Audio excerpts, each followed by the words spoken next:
Hi guys! Welcome sa ating channel.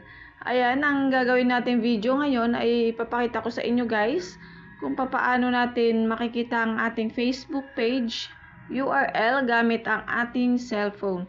Ayan guys, take note, cellphone po ang gamit natin dito.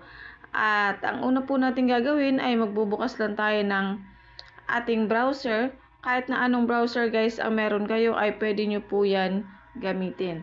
Ayan, search lang po natin yung www.facebook.com. Ayan, automatic na mapupunta tayo sa ating Facebook. At tap lang natin to guys, ang ating mismong profile.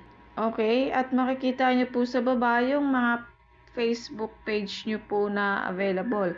Pili po kayo dyan ng page, kung anong page ang gusto nyo makita ang Facebook page URL nyo.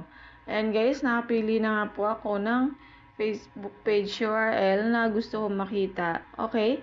At dahil nandito nga po tayo sa ating Facebook page, guys, kung nakikita nyo, mayroon tayong share na button sa taas. Itatap lang po natin yan. Ayan.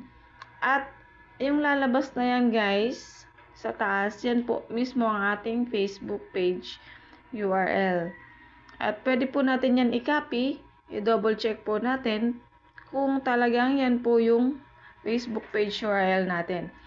Kailangan guys, pag-copy natin dyan, paste natin dun sa ating browser, at dapat pag-enter po natin ay dun na tayo diretso sa ating Facebook page URL kung tama po talaga yung nakuha natin. Ayan, pinaste ko na at in-enter ko na nga po siya. At guys, kung nakikita nyo, ay dumiretso na tayo sa ating Facebook page URL. Ayan, ganyan lang po kadali paano natin makikita ang ating Facebook page URL.